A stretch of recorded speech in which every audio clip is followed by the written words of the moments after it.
अंबर हेठा धरती वसदी, इथे हर रुत हसदी हो। किन्ना सोना देश है मेरा, देश है मेरा, देश है मेरा। किन्ना सोना देश है मेरा, देश है मेरा, देश है मेरा, देश है मेरा।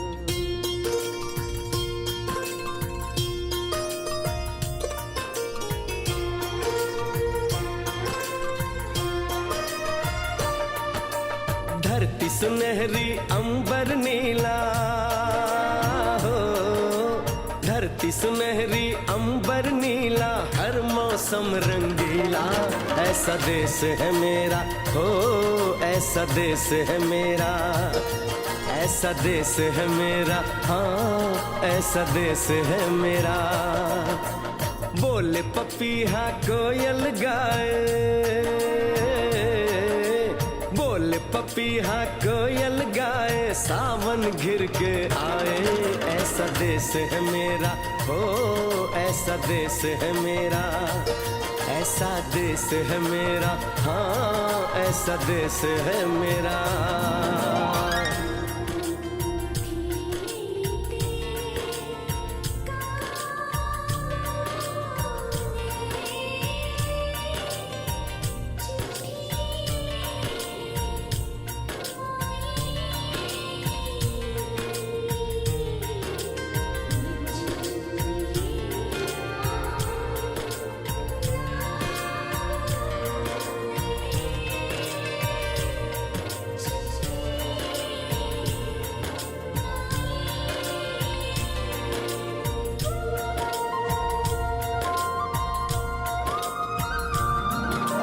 गेहूं के खेतों में कंघी जो करे हवाएं, रंग बिरंगी कितनी चुनरियां उड़ उड़ जाएं।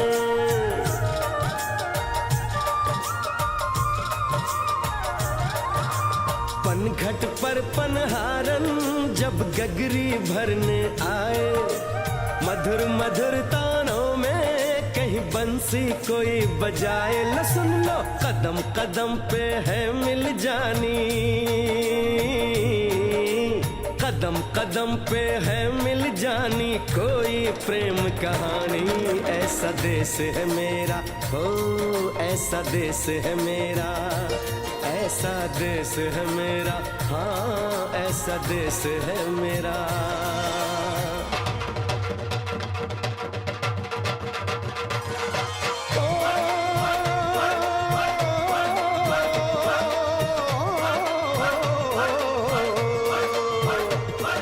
जुगनी दे तागे बगे, जुगनी उस दे मुंह तो पब्बे, जिन्हों सट इश्क दी लगे होए साई मेरे आ जुगनी, मेरे आ जुगनी कहंदी है ओ नाम साई दा लैंदी है।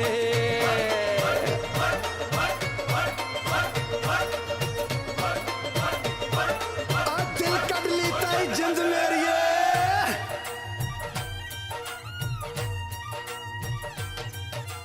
बाप के कंधे चढ़ के जहाँ बच्चे देखे मेले, मेलों में नट के तमाशे, कुल्फी के चाट के ठेले।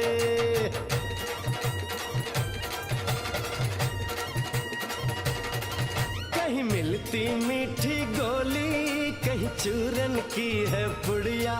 भोले भोले बच्चे हैं जैसे गुड्डे और गुड़िया, और इनको रोज सुनाए दादी नानी हो, रोज सुनाए दादी नानी एक परियों की कहानी। ऐसा देश है मेरा हो, ऐसा देश है मेरा, ऐसा देश है मेरा, हाँ ऐसा देश है मेरा।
मार्केटिंग की जॉब करता था और मेरा घर यही अहमदाबाद में है। तो जब भी मैं आया करता था इधर, मेरी जैसे इंटीरियर या फिर इधर हमारी जैसे ज़्यादातर हमारी मीटिंग उस समय कोई ऐसा डेडिकेटेड प्लेस नहीं था। हम लोग शीतला माता के मंदिर पे आपस में संबंध नहीं होगा तब तक ये कोई मामला सॉल्व होने वाला नहीं है। श्री सुधाकर सिंह जी उपस्थित होंगे।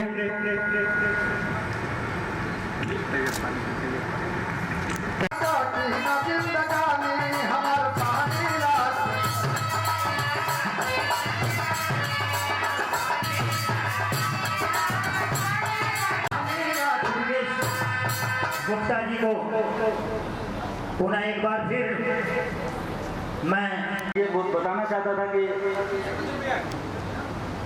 बताना नहीं आप सबको क्या विश्व फार्मासिस्ट दिवस के दिन हार्दिक बधाई भी प्रेषित करता हूँ।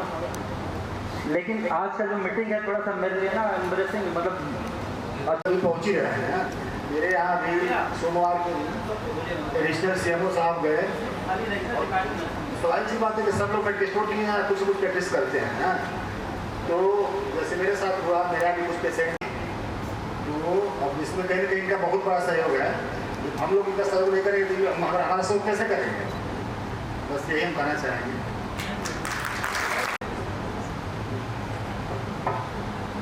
इस सदन में उपस्थित सारे सदस्य, पदाधिकारी, सभी लोग का मैं हार्दिक अभिनंदन। इस फार्मासिस्ट दिवस सिर्फ ये बताने का फार्मासिस्टों को एकत्रित रहने में क्या लाभ है, मैं पर्सनल अपना व्यक्तिगत बताता हूँ कि क्या लाभ हुआ है। जब मैं दुकान अपना फार्मासिस्ट का लाइसेंस बनवाने के लिए दुर्गेश जी से मिला तो उनके भैया कई हजार लागे। एक आध जगह लोग एजेंटों लोग से भी बात किए थे, कोई कहे 5000 के लगे, केहू कहे 8000 लागे। एक व्यक्ति कहे आपका 10,000 में पक्का बनवा देंगे और वो भी 15 दिन के अंदर। तब तक हमारे भूतपूर्व अध्यक्ष दुर्गेश जी मिल गए और भैया बता रहे कि संगठन में वो शक्ति है कि मात्र 500 रुपए में बना।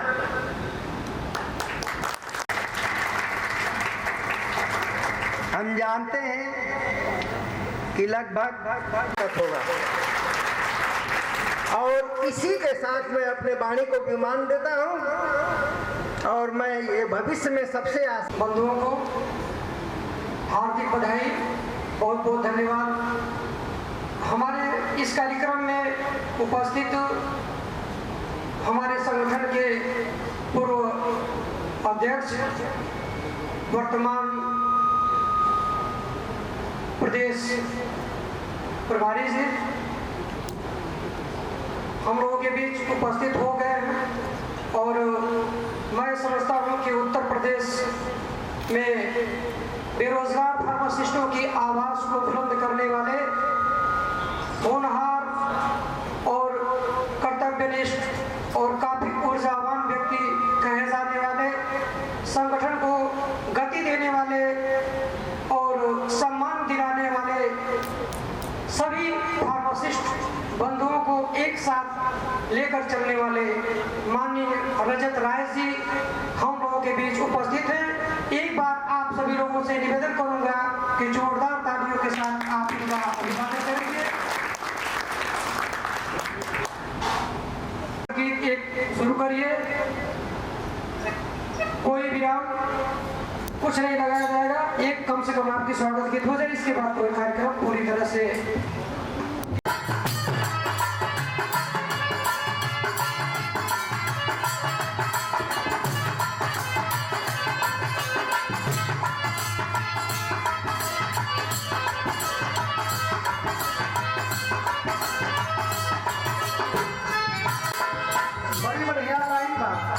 मास्टर बजावत हो ए भैया हम का लाइन में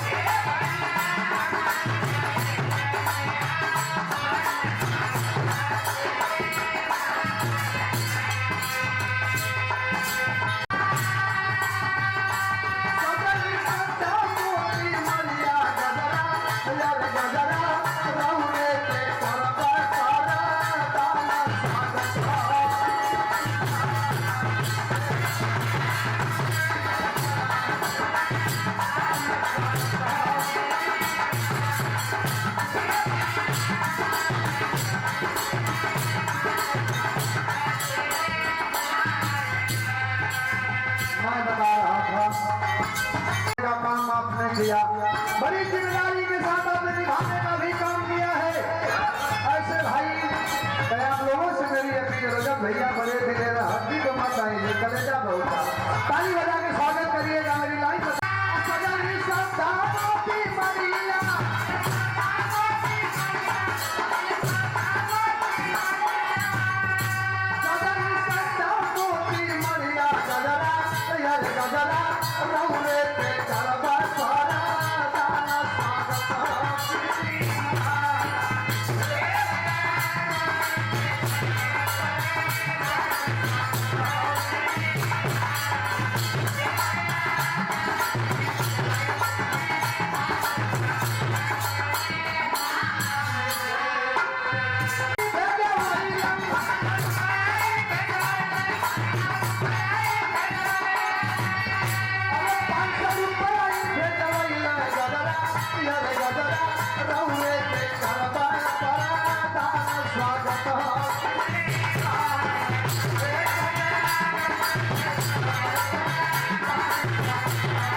बल्ली किथे है?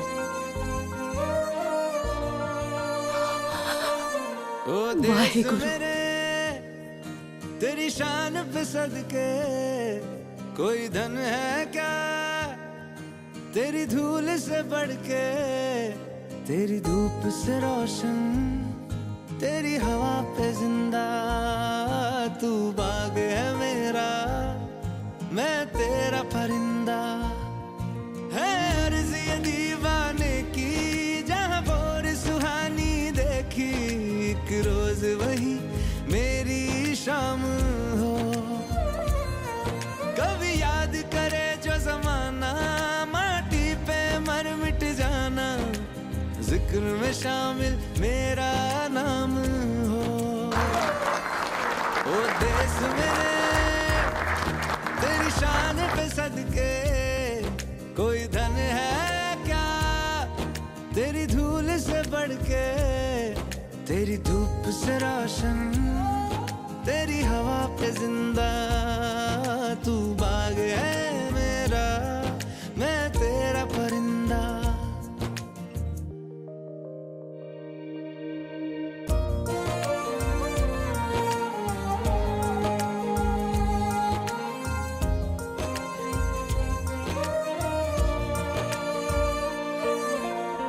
चल तेरा रहे रंग बिरंगा, ऊंचा आसमां से वो तेरा तिरंगा, जीने की इजाजत दे दे या हुक्म शहादत दे दे, मंजूर हमें जो भी तू चुने।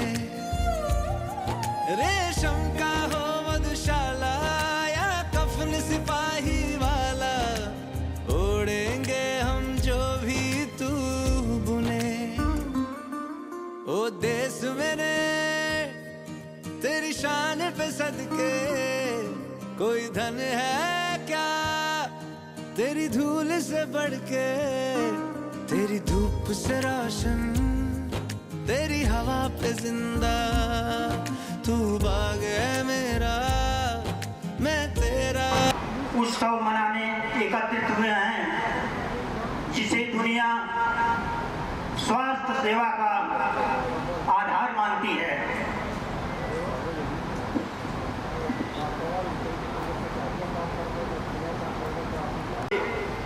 फार्मासिस्ट साथी इनका एक बार तालियों से स्वागत, अभिनंदन और वंदन करें।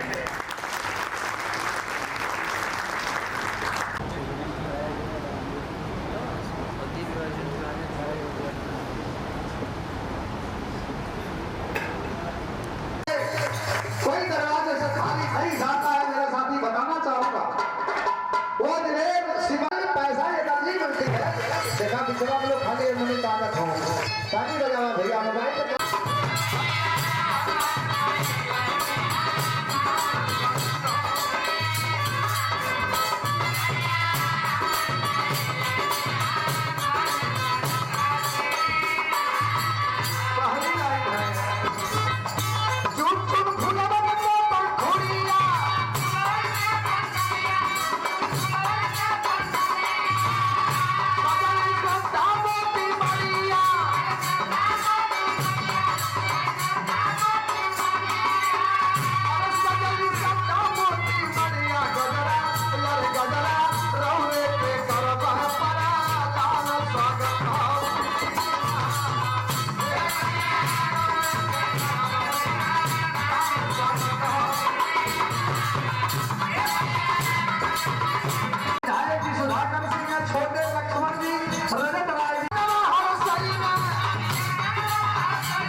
पधारे अपने मूल्यवान समय देकर के हमारे फार्मासिस्ट भाइयों की बात को आपने स्वीकार किया और ये संगठन मजबूत है और आपका आशीर्वाद चाहिए।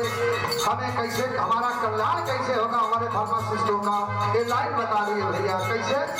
आइए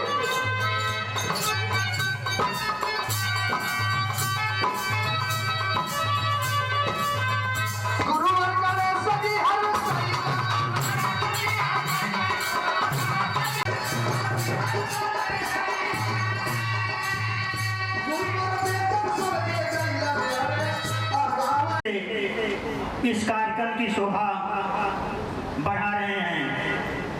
फार्मासिस्ट समाज आपके मार्गदर्शन और सहयोग से और मजबूती पाएगा। हमें विश्वास है कि आपकी प्रेरणा। इसी के साथ मैं आप सभी लोगों से बहुत बहुत धन्यवाद आप सभी लोगों को हमारे बीच में मुख्य अतिथि के रूप में धन्यवाद करते हैं। अखिल भारतीय फार्मासिस्ट एसोसिएशन पूरी तरह से एक जिम्मेदार सिपाही की तरह तैनात होकर के पूर्व परिषद माननीय तैयब पालकी जी भी उपस्थित है। एक बार जोरदार तालियों के साथ आप लोग स्वागत करिएगा। मैं कहना चाहूँगा कि हमें हिंदी से नहीं मतलब, न हमें उर्दू से मतलब, हिंदू से मतलब, न मुस्लिम से मतलब, चमन में फूल हजारों से हैं, हमें तो फकत उनकी खुशबू से मतलब, हमें तो फकत उनकी खुशबू से मतलब। बहुत बहुत धन्यवाद। और इस कड़ी में मैं अपने मुख्य अतिथि जी का स्वागत करने के लिए आजमगढ़ अखिल भारतीय फार्मासी मोहम्मद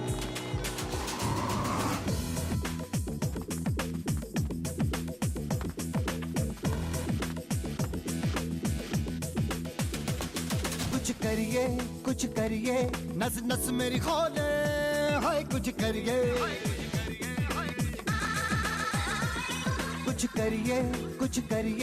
बस बस बड़ा बोले अब कुछ करिए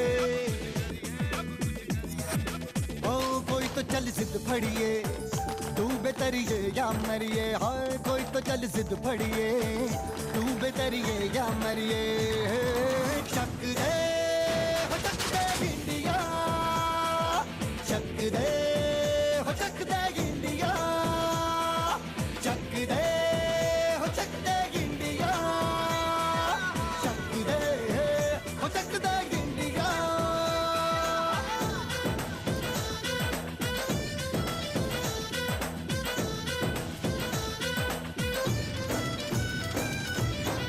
लड़ती पतंगों में, भिड़ती उमंगों में, खेलों के मेलों में, पल खाती रेलों में, गन्नों के मीठे में, खद्दर में छींटे में, ढूंढो तो मिल जाओगे तपता वो ईंटों में। रंग है समाज निखरे और खुल के आज बिखरे, मन जाए ऐसी होली रग रग मचल के बोली। टस है ना मस है जी, जिद है तो जिद है जी, घिसना यूं ही पिसना यूं ही पिसना यूं ही बस करिए। कोई तो चल जिद फड़िए, तू बेतरिए या मरिए, हाय कोई तो चल जिद फड़िए, तू बेतरिए या मरिए। अपनी परेशानी को लिखित रूप से रजिस्टर्ड कराए। मैं मेरी टीम माननीय विधायक जी के द्वारा हम लोग सबका प्रॉब्लम को दूर किया जा सके। और हमारे बीच में विशेष अधिक महोदय, हर रोगी का अपना सहयोगी है फार्मासिस्ट, हर अस्पताल में दवाओं का बड़ा योगी है फार्मासिस्ट। हर रोगी का अपना सहयोगी है फार्मासिस्ट, हर अस्पतालों में दवाओं का बड़ा योगी है फार्मासिस्ट। हर इलाज ऑपरेशन में भगवानों का मददगार है, फिर भी सरकार की नजर में क्यों अनुपयोगी है फार्मासिस्ट। हरियाली लाना है तो बादलों को लाना होगा, काम का करके नहीं करके दिखाना होगा। लक्ष्य के पहले सुनामी भी मिल सकती है, पथिक हर हाथ में पतवार थमाना होगा, पथिक हर हाथ में पतवार थमाना होगा। इसी के साथ मैं नाम आमंत्रित करूंगा हमारे दिल की धड़कन और आप सभी साथियों के बीच कल एक बहुत बड़ी दुर्घटना हो गई थी, उसको आपके बीच में संज्ञान लाना चाह रहा हूँ। कल अपने संगठन के ही बलिया के जिला अध्यक्ष रविंदर यादव जी की 2 सगी भतीजियाँ, और वो अपने पिता की दोनों बेटियां ही संतान थी, उसके अलावा उनकी कोई संतान नहीं थी। कॉलेज से पढ़ करके आते वक्त 11,000 बिजली का करंट पानी में लग जाने से उनका ऑन द स्पॉट डेथ हो गया था। वो कोई नेचुरल डेथ नहीं है, सत्ता और शासन में बैठे लोगों के द्वारा वो एक हत्या है। मन काफ़ी दुखी है, फिर भी हमारा कार्यक्रम गोरखपुर में कल था, आज देवरिया था, फिर कुछ ऐसा हुआ कि हमको मऊ में आना पड़ा। तो हम उन बच्चियों के लिए आप लोगों से अनुरोध करेंगे कि 2 मिनट के लिए आप लोग मौन रखें।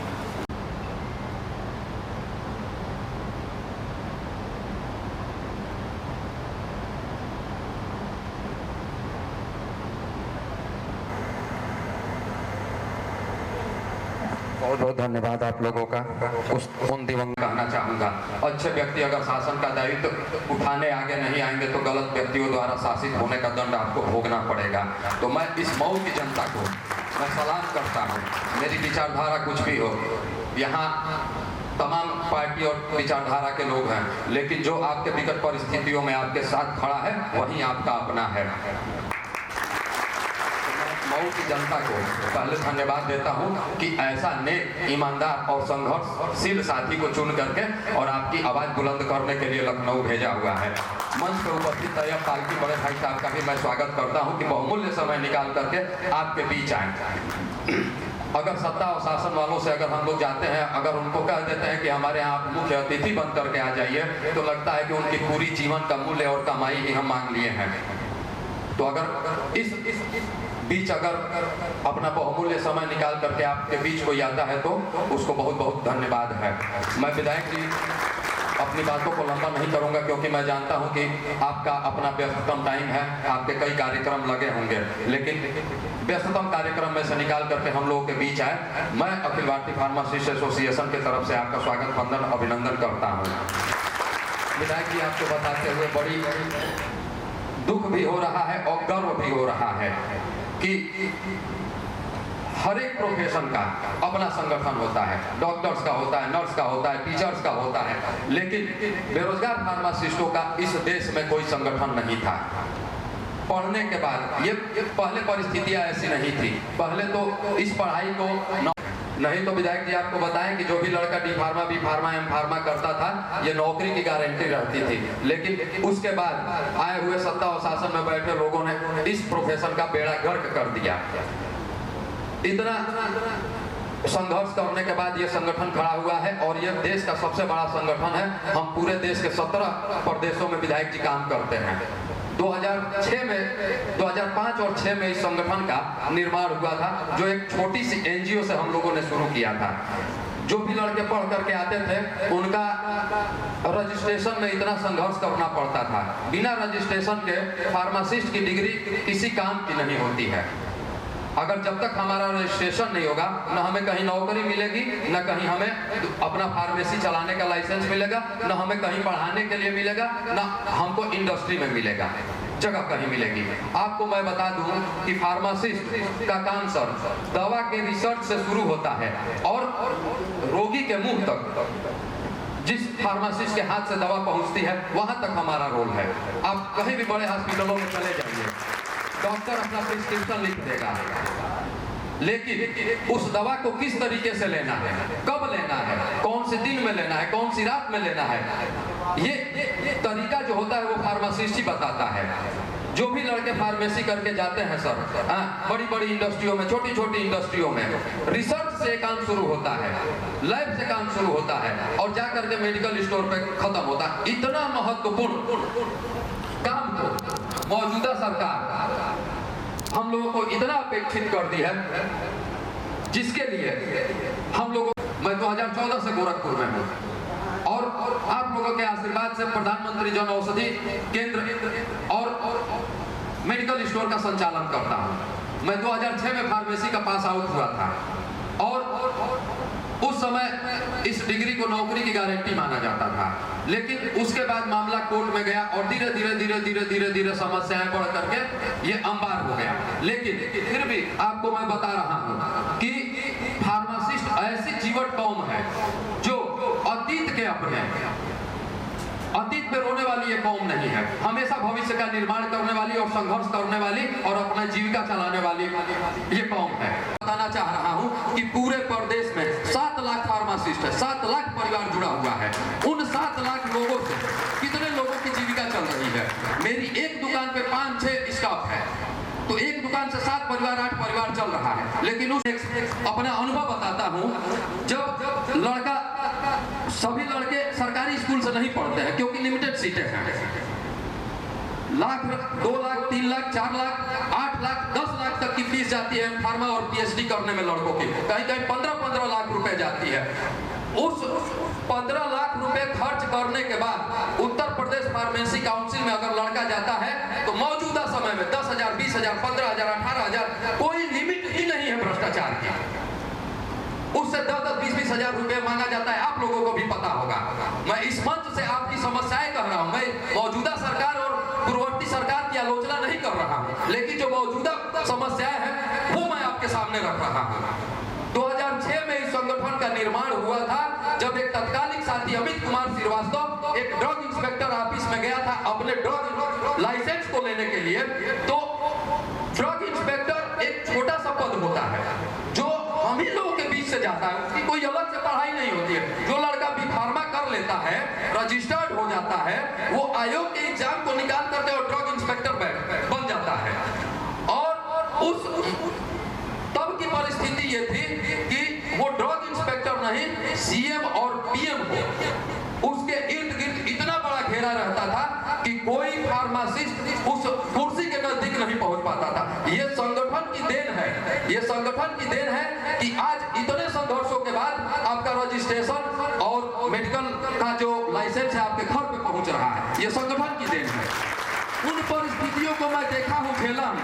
2006 इंटीग्रल यूनिवर्सिटी का नाम आप लोग सुने होंगे, अली मियां नदवी साहब ने उसका फाउंडिंग की और इस संगठन का निर्माण गोरखपुर में हम लोग रेलवे स्टेशन के सामने बस अड्डे पे बैठ करके तत्कालीन प्रदेश अध्यक्ष शशि भूषण जी और 4-5 लोग हम लोग गोरखपुर में इस संस्था का निर्माण किए थे। उसके बाद कारवा बढ़ता गया, ऐसे से हम लोग यूपी के तमाम जिलों में जाते थे और जा करके निर्माण करते थे।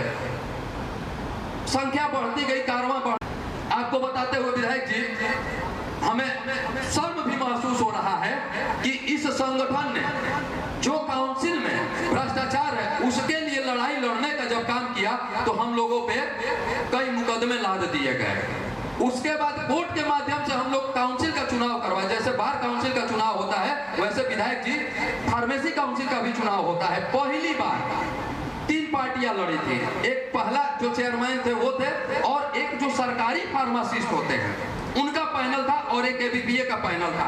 8 बजे तक इसी सरकार में 8 बजे तक हमारा पैनल 6000 की लीड लिया हुआ था और शासन से एक अधिकारी आए, लाठीचार्ज हुआ और हमारे संगठन को हरा दिया गया और लाठीचार्ज करके और वहां पे जितने साथी थे सबको भगा दिया गया। फिर विधायक जी हम लोग कोर्ट गए, कोर्ट जा करके और चुनाव प्रक्रिया को हम लोगों ने होल्ड करवाया, लेकिन फिर सरकार की पैरवी से वो लोग सत्ता शासन में आ गए और वहां पे बैठ करके बेरोजगार साथियों से दलाली का काम कर रहे हैं। यहाँ की हार से सीख लेकर के हम लोग बिहार गए और कोर्ट के माध्यम से हम लोग ऑनलाइन प्रक्रिया करवाए कि अब जो भी फार्मासिस्टों का चुनाव होगा ऑनलाइन प्रक्रिया से होगा और बिहार सरकार में फेयर कार्य होगा, बिहार सरकार में फेयर कार्य होगा और वहां पे 6 का 6 हमारा पैनल जीत करके गया था।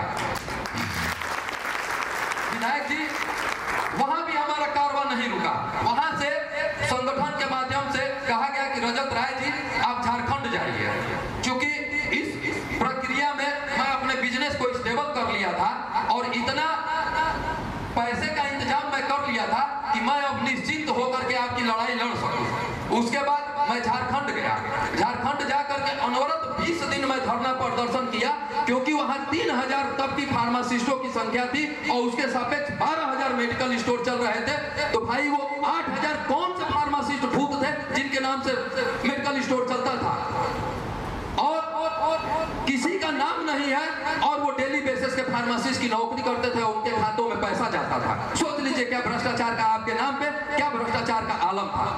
वहां पे 20 दिन अनवरत धरना प्रदर्शन और भूख के द्वारा पूरे प्रदेश का जो ड्रग लाइसेंस था मैंने निरस्त करवाया, संगठन के साथियों के साथ लेकर के मैं धरना देता रहा और पूरा निरस्त हुआ।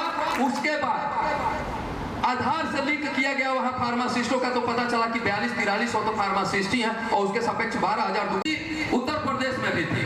और तब सपा की सरकार थी, अखिलेश जी मुख्यमंत्री थे, तब वही प्रक्रिया अपना करके उसमें हम लोग को कोर्ट भी जाना था और आधार से हम लोग फार्मासिस्टों का लिंक कराए थे। नहीं तो यहाँ भी फार्मासिस्टों की वही स्थिति थी कि तमाम एक फार्मासिस्ट पे 10-20 दुकानें चलती थी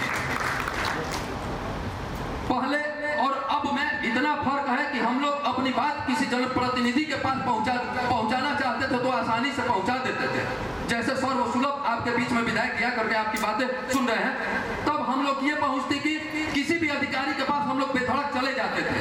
लेकिन अब कोई इस शासन में इतना अधिकारी निरंकुश हो गए हैं कि न किसी का सुनते हैं न किसी का करते हैं, आप लोगों से छुपा नहीं है।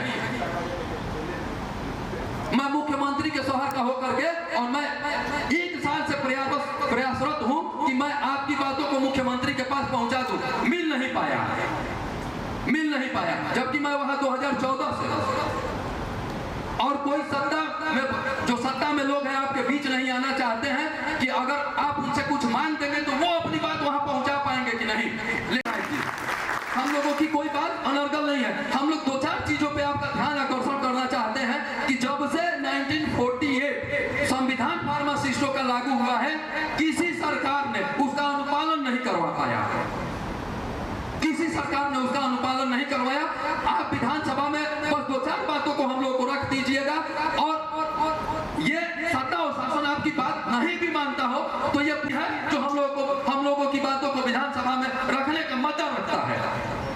नहीं तो किसी के पास आपकी समस्याएं सुनने का समय नहीं है। संघर्ष करते करते मेरे बाल सफेद हो गए साथियों, और मेरे कद और मेरे वजन पे मत जाइएगा। मेरी उम्र 44-45 साल हो गई और मैं 2006 का फार्मासिस्ट हूँ। एक लंबा संघर्ष करते करते एक लंबा समय हो गया विधायक जी, और कभी कभी थक भी जाते हैं तो ये सोचते हैं कि इन बेरोजगार साथियों का क्या होगा अगर हम लोग जैसे जिम्मेदार आदमी बैठ गया। इसीलिए मैंने कहा था कि अगर इसीलिए मैंने एक जो कोट किया था, इतने उदासीन हो गए हैं जिसको मैं बयान नहीं कर सकता अपनी बातों में। अपनी बात रखने की क्षमता ही ये खो दी है कौन। कितना संगठन आप लोगों को जगाएगा। कोई भी फार्मासिस्ट एबीपीए के पास आ जाता है अपनी समस्या का, ना हम लोग नाम पूछते हैं, ना मजहब पूछते हैं, ना धर्म पूछते हैं, बस ये जानते हैं कि ये अपना फार्मासिस्ट साथी है और हम लोग अनवरत उसकी मदद करने का काम करते हैं। आप लोग देखे होंगे चुनाव में 3 लोग लड़े हुए थे, 3 पैनल लड़ा हुआ था, 2 का कहीं नामो निशान है? जो सर 2,73,000 रजिस्टर्ड संगठन के फार्मासिस्ट हैं, बाकी फार्मासिस्टों को तो आप छोड़ दीजिए। अगर आप हमारी 2-4 मांगों को विधानसभा में रख देंगे, प्रत्येक जिले से जय जयकार होगा आपकी और आपके पार्टी का। सर अब सोशल मीडिया इतना स्ट्रांग है, जिस दिन आप हम लोग का बयान रखेंगे और जायज है किसी भी आप अधिकारी से, आप चूंकि पुराने नेता हैं, आपका संघर्षों का इतिहास रहा है। आप विनोद तिवारी जी को जानते होंगे, बलिया के, जो लखनऊ में रहते हैं, मैं उनका भाई, वो हमारे बुआ के लड़के हैं। और आपके चुनाव में मैं विनोद तिवारी जी के साथ आया हुआ था, जो सुभाषपा से है। आप किसी भी अधिकारी से और चाहे किसी भी वरिष्ठ साथी से, आप लखनऊ में उसके अगेंस्ट मैंने अपील भी डाली है संगठन के वकील के द्वारा। मैं किसी पार्टी की आलोचना नहीं कर रहा हूं, लेकिन मौजूदा परिस्थितियों को आपके मैं सामने रख रहा हूं। जितने मेडिकल कॉलेज हैं उसमें आउटसोर्सिंग के तहत फार्मासिस्टों को रखा जाता है।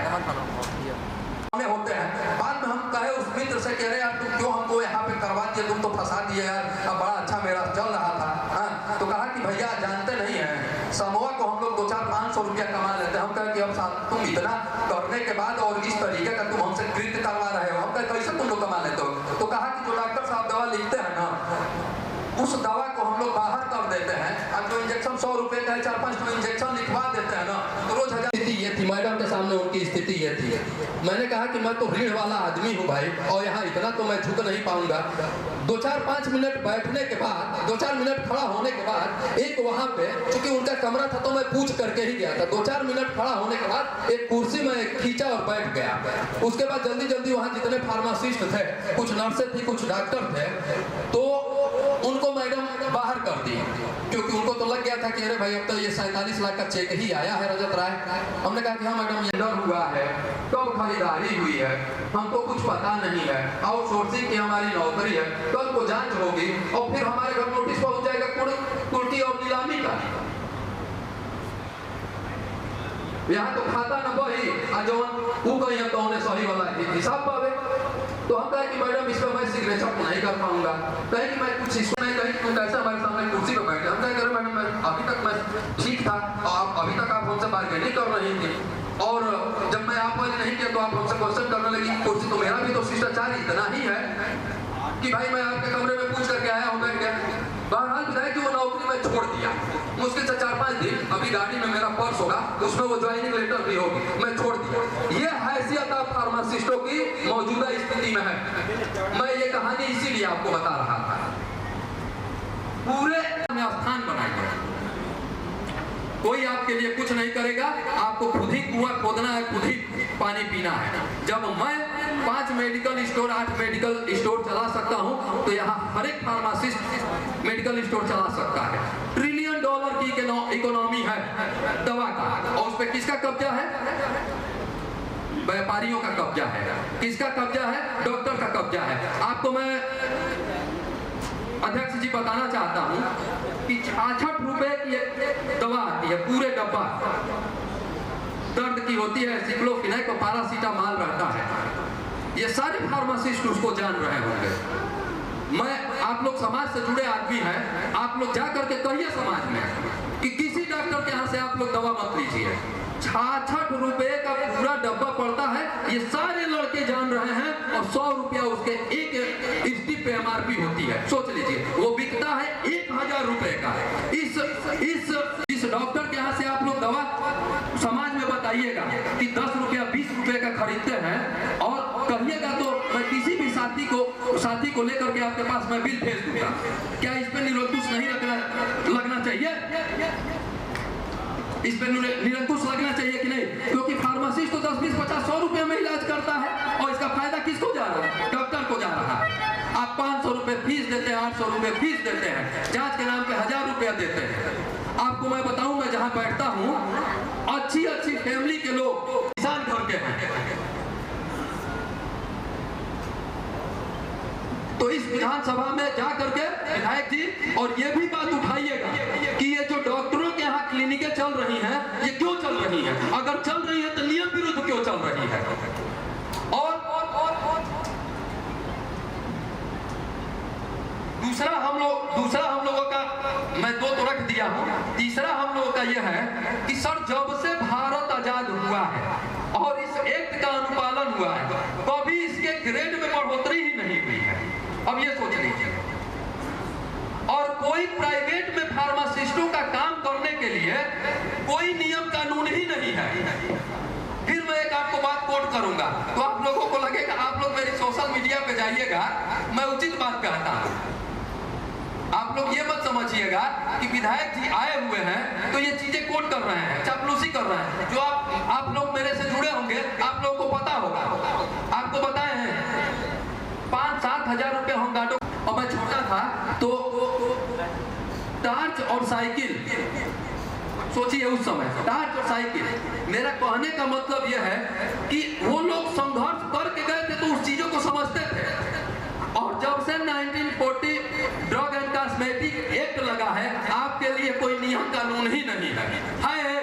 बोलो है जी, अगर है तो बोलो ना। ये आप बातें ले जाकर के वहां उठाएंगे, रखेंगे भाई, तो इस चीज को आप बोलिए, इनके सामने रखिए। प्राइवेट फार्मासिस्ट जाता है कोई बात कहने सरना, किसी के यहाँ नौकरी करने जाता है तो 6000 से शुरू होता है। सोचिए क्या खाएगा, क्या वो कमाएगा? तो इसका नियम कानून होना चाहिए कि नहीं, कि सामान्य कार्य कर रहा है तो उसे सामान्य पैसा मिले। चूंकि नर्स 4 सुई लगाती है और ड्रिप लगा देती है, उससे डॉक्टर साहब को ज्यादा कमाई होता है तो उसका तनख्वाह ज्यादा है, आपका तनख्वाह ज्यादा नहीं है। तो प्राइवेट में भी जो भी फार्मासिस्ट प्राइवेट में काम कर रहा है, उसका भी तनख्वाह समान वेतनमान होना चाहिए। होना चाहिए कि नहीं होना चाहिए? यही 2-4 मांगे हैं सर, और जो हमारी सेंट्रल कमेटी है उससे लिखवा करके और एक लेटर दूंगा भैया, बहुत ज्यादा नहीं, उसको 10 मिनट का समय निकाल करके आप विधानसभा में इसको रखिएगा और सोशल मीडिया के माध्यम से आपको पता चलेगा कि आपकी बात कहां तक पहुंची है। सेना में जो लड़के भर्ती होकर के जाते थे ना, उन्हीं को दवा बांटना सीख के, आप लोग जानते होंगे। संगठन के जो लड़के हैं, अब नए लड़के सेना में जा रहे हैं तो फार्मासिस्ट का पद हुआ है। आप लोग बहुत भाग्यशाली हैं कि आप लोगों के बीच दुर्गेश गुप्ता जैसा संघर्षशील आदमी है। किसी के पास समय नहीं है किसी के लिए। हम लोगों में तो एक जो फितूर है कि आप अपना सारा धंधा, कल गोरखपुर में कार्यक्रम था ना, 1 हफ्ते से पूरा बिजनेस डिस्टर्ब था। आज अब यही है विचार में, अब जाकर के समझ में आया है अंतर होता है क्या रोजगार और बेरोजगार में, रोजगार और बेरोजगार में। इसी कड़ी में अपने विशिष्ट अतिथि के रूप में माननीय तैयब पालकी जी, आप हमारे बीच उपस्थित हैं। आप हमारी समस्याओं को सुने हैं और अनुग्रहित करें। ये होने वाला विश्व फार्मासिस्ट दिवस के इस शुभ अवसर पे मैं आप लोगों को बधाई देता हूँ। इन्हीं की बदौलत, इस आयोजन के बदौलत इतनी बड़ी संख्या में फार्मासिस्ट उपस्थित हुए हैं अपनी बातों को कहने के लिए, अपनी मांगों को बताने के लिए, अपनी संवेदनाओं को व्यक्त करने के लिए। और आज के मुख्य अतिथि हैं हमारे आयोजन के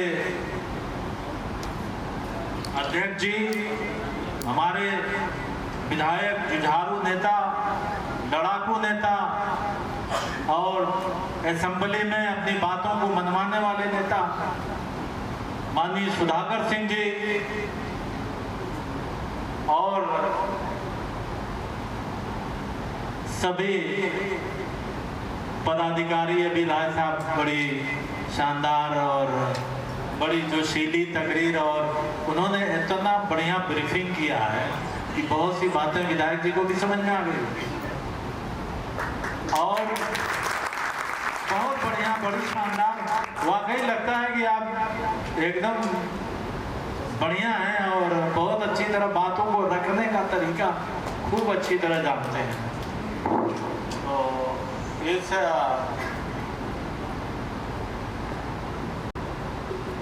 इसलिए कि आज जिंदा वही है जो अपनी मांगों को मुखर होकर अपनी पत्नी करता है। और आप लोगों ने जब सबसे पहले हमने कहा कि आप सत्ता पक्ष के आदमी को बुलाइए विधायक जी, तो उन्होंने कहा कि हमें जुझारू आदमी को चाहिए, हमें सत्ता पक्ष से नहीं मतलब है, हमें जुझारू नेता की चाहिए। तो हमने कहा कि प्रदेश जिले में इससे बढ़िया जुझारू नेता कौन हो सकता है, जो हर पूरा जीवन उन्होंने अपने संघर्षों के बदौलत इन्होंने अपना पूरा जीवन गुजारा है और हर जगह अपना परिचय दिया है और हर लड़ाइयों को लड़ा है। तो मैं सुधाकर जी का नाम मैंने कहा कि इससे बढ़िया हो ही नहीं सकता। और मेरे ख्याल से ये जो फार्मासिस्ट हैं, सामाजिक सरकारों से बहुत सी बातें, एक बात समझ में आई कि फार्मासिस्ट कितना उत्पीड़न होता है। ये आयोजन है तो हमें ये जानकारी हो रही है, नहीं आयोजन होता हमें जानकारी नहीं होती। एक चीज़ और बता दें कि मैं भी 1.5-2 साल में मेडिकल हॉल चलाया हूँ होलसेल का, और मैंने देखा कि जीवन में इतना संघर्ष तो किसी फील्ड में नहीं है जितना इस फील्ड में फार्मास्यूटिकल में है। और हमने ये देखा कि ये दिन रात किसी भी समय त्योहार का टाइम हो चाहे कभी भी ये कह देते हैं कि दवा चाहिए बुलवाइए निकलवाइए। तो इस तरह ओके, त्योहार तो इसमें मनाया ही नहीं जाता, त्योहार इसमें मनाया ही नहीं जाता। तो हमने कहा ये कैसा है यार, ये त्योहार के टाइम में आप कह रहे हैं कि दुकान खोलिए निकालिए। बहुत सारी मांगे राय साहब ने बहुत अच्छी तरह विस्तृत तरीके से कही। फार्मासिस्ट मायने में स्वास्थ्य का प्रहरी कहा जाता है और कोई भी मरीज दवा लेता है उसके पीछे फार्मासिस्ट का ज्ञान, परिश्रम, ईमानदारी छिपी होती है और सही मात्रा और दर्शाता है कि कब दवा लेनी है, कैसी लेनी है, क्या करनी है। आजकल एक ट्रेंड हो गया है। मैं लखनऊ गया था एक डॉक्टर को दिखाने के लिए, विधायक जी सुनिएगा,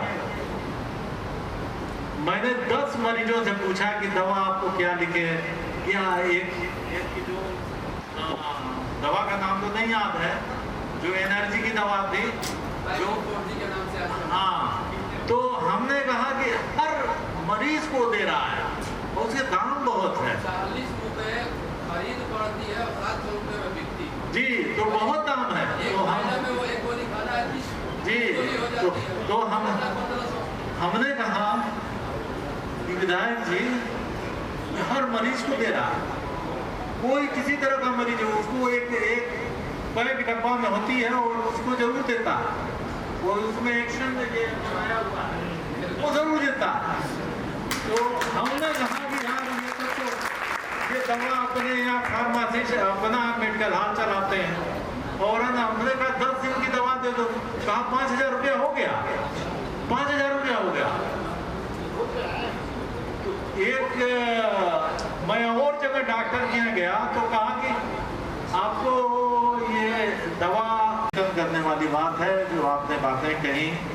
ये आयोजन जो हुआ है, जो फार्मेसी प्रैक्टिस रेगुलेशन एक्ट 2015 को लागू करने होना समय की मांग है और इसको देख लीजिएगा विधायक जी, ये फार्मेसी प्रैक्टिस रेगुलेशन एक्ट 2015 में क्या है और इसमें क्या मांग की गई है और क्या क्या कहा गया है विधान में। तो इनका जो आज तक फार्मासिस्ट का कह रहे हैं कि कहीं भी तकरूरी फौज में या कहीं पर भी या कोई इनका वेतन का कोई वेतन वृद्धि नहीं, कोई मतलब नियम कानून है ही नहीं है। तो प्राइवेट अस्पतालों में भी कोई इसकी ये नहीं है। 10-15 हज़ार रुपये फार्मासिस्टों का सुपर 12-13 हज़ार रुपया कमा रहा है विधायक जी। आयोजन समिति बहुत बहुत बधाई देता हूँ कि आयोजन समिति ने बहुत शानदार प्रोग्राम कराया। इस हाल में आता हूँ तो मुझे अपनी यादें आ जाती हैं, इसलिए मेरे हाथ का ही ये हाल बनवाया हुआ है विधायक जी, मेरे ही हाथ का बनवाया हुआ है, ये कमेटी हाल मेरे ही हाथ का बना। और मऊ में ये पहला कमेटी हाल है ये जो बना है, और उससे बहुत फायदा है कि एक बढ़िया आयोजन हो जाता है। और हमारा एक बहुत बड़ा खाल था, एक बड़ा एक खाल इससे बड़ा भी बहरहाल हम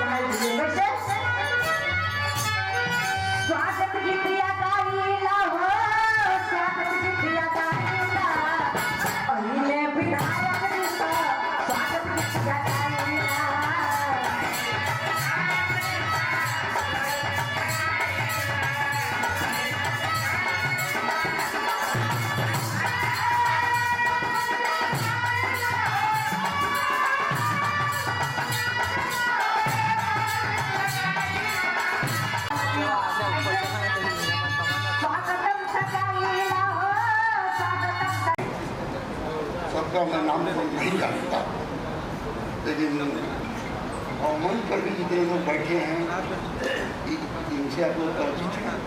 ए राव दयाशंकर सिंह हैं, लोकतंत्र सेनानी हैं, और हमारे इन्हीं के नेतृत्व में 1975 में 19 महीना 18 दिन हम लोग जेल की सराफ में रहे, जो हमें 17 वर्ष वो हमारे मंच पर विराजमान हैं, और सारे साथी सारी बातें राय साहब ने विधिवत बताया है, और हमारी जिम्मेदारी हमको आप लोगों ने सौंपा है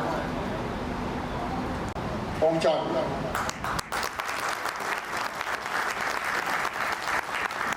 विधानसभा के अंदर ये सारी बातें नहीं की जा सकती, लेकिन मैं माननीय सभापति महोदय से अनुरोध करके सदन की पूरी कार्रवाई में मैं पूरा इसको जोड़वा दूँगा। भाषण तो 2-4 मिनट 20 मिनट का होता है, लेकिन सदन की कार्रवाई में निश्चित रूप से पूरा जोड़ा जाएगा, और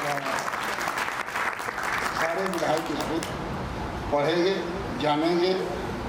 और सबसे आग्रह मुख्य लोगों से करूँगा, नेता विरोधी लोग से लेकर के और सत्ता पक्ष के हुक्मरान से भी कहूँगा कि इनकी बातें जारी हैं, इस पर ध्यान देकर के इनकी मांगों को पूरा किया जाए। इसलिए मैं जिम्मेदारी आपने दिया है तो मैं आपका वो पूरा करूँगा। और संगठन क्यों बनता है? किसी भी जन समस्या के निदान के लिए, जन समस्याओं को हल करने वाला व्यक्ति नहीं सुनता है, तब यह संगठन खड़ा होकर के अपनी बात को मनवाता है। यदि कमजोर संगठन है तो आपकी बात कोई सुनने वाला नहीं है, कोई नहीं सुनेगा। हमेशा क्योंकि मैं हिंदुस्तान के हर बड़े अस्पताल को देखता हूँ, यदि ऑपरेशन है तो डॉक्टर तो आया तो चीफ फाड़ करके चला गया, वो भी सब काम जो फार्मासिस्ट कर देगा, तो चश्मा लगाए चले आएंगे चीफ फाड़ करके, तुरंत करके चले जाएंगे। सारी जिम्मेदारी फार्मासिस्ट, पूरी जिम्मेदारी। जरा पेसमेकर लगा है, मैंने देखा और सब दिखाई दे रहा कि डॉक्टर क्या कर रहा है, सारी जिम्मेदारी आपकी होती है। अब दुर्भाग्य है इस देश का, जो खेत जोतता है, जो खेत में जोतता है वो मजदूर का है, और जो खेत के मेड़ पर बैठा रहता है वो किसान। कभी अंग्रेजों का गुलाम, लगातार इसलिए गुलामी चला है। बड़ी मशक्कत के बाद जो आज मंच रहा है, राय साहब सब लोग भाषण हम लोग कर रहे हैं, बड़ी मशक्कत, आसानी से बोलने की आज़ादी ये नहीं मिली। लाखों जवानों की कुर्बानी के बाद, हजारों फंदे फांसी के फंदे पर झुलने के बाद जब बेहोश हो गया ब्रिटानिया 1947 में 11:59 पर भारत का आखिरी वायसराय माउंटबेटन भारत छोड़ने पर हस्ताक्षर कर चुका है। हम सो रहे थे जगत स्टूडियो, हमारा मुल्क आजाद था, तो 15 अगस्त मनाते हैं, लेकिन वो तो 14 अगस्त को ही कर दिया माउंटबेटन। जन संगठन के जो लोग यह संगठन अपनी बात सुनवा रहा है, उस समय भी लेखपाल से लेके लखनऊ तक एक भी टेबल खाली नहीं है जहां पर आपको पैसा न देना है। दवा की बात आपने क्या है, मैंने विधानसभा के अंदर करवाई है। मैंने 2 डिप्टी चीफ मिनिस्टरों को कहा विधानसभा के अंदर, निगम कमिश्नर 17%। आज की राजनीतिक पृष्ठभूमि क्या है? देश की 50 वर्ष पहले इस मुल्क में आपातकाल लगा था, 1975 वही बनाया। हमने पूछा कि 75 में तो हम लोग 19 महीना 18 दिन जेल में थे, कौन नहीं जानता? इस भारत के संविधान को बनने में 2 वर्ष से 11 माह 18 दिन, जिसके ऊपर 5,62,618 रुपया खर्च हुआ, जो 26 जनवरी 1950 को हमारे देश के ऊपर लागू हुआ, उसके चेयरमैन राजेंद्र प्रसाद थे।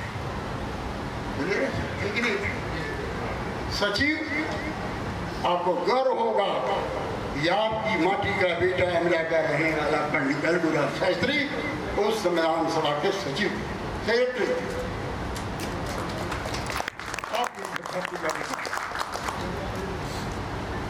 इसकी कार्यसमिति में बनी थी, एक प्रारूप कमेटी 5 व्यक्तियों की थी, जिसके अध्यक्ष बाबा भीमराव अम्बेडकर।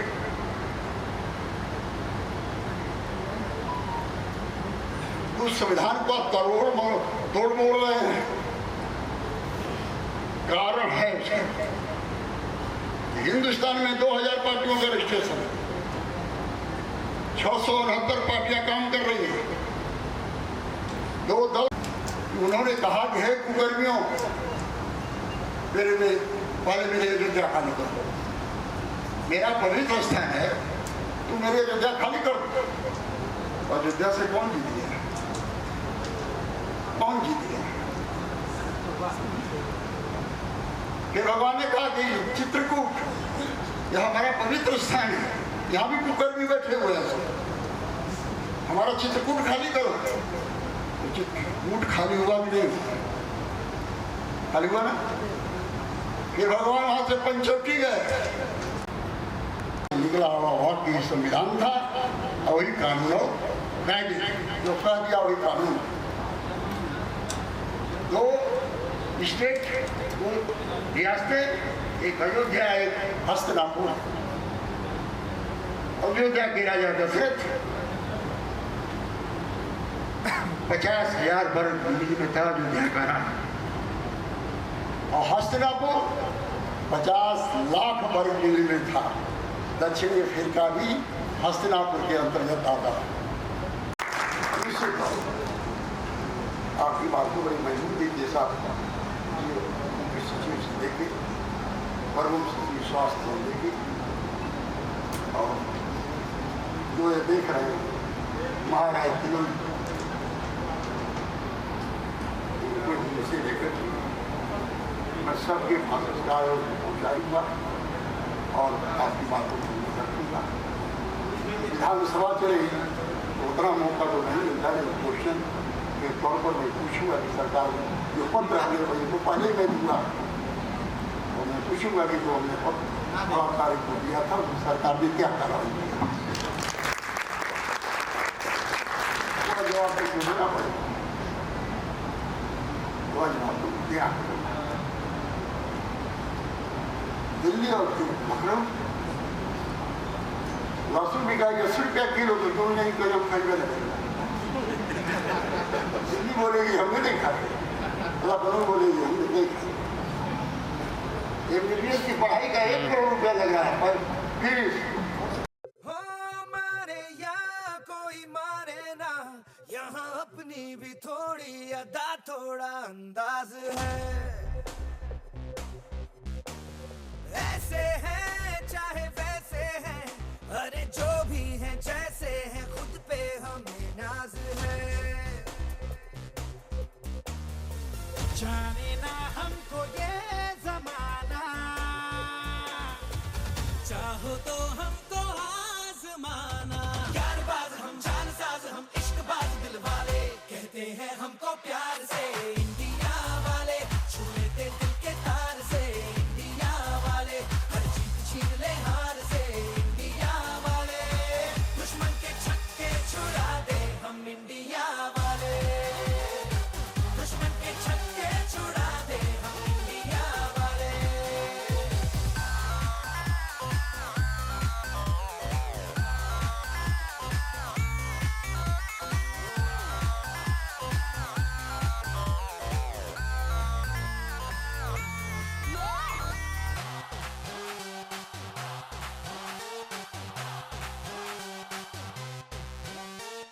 यूं तो सीधे बड़े, कभी चाहे तो हाथों से लेते लकीरें चुरा। ओ हमको परवाह नहीं, जो भी कहता है कहने दे, जग ये भला या बुरा। जैसी भी मर्जी हो हमारी, करते हैं ऐसी होशियारी, पर दिल से यार जो ले पुकार तो जान निसार कर डाले, कहते हैं हमको प्यार से इंडिया वाले, छू लेते दिल के तार से इंडिया वाले, हर जीत छीन ले हार से इंडिया वाले, दुश्मन के छक्के छुड़ा दे हम इंडिया वाले, उंगली पे सबको नचा दे हम इंडिया वाले।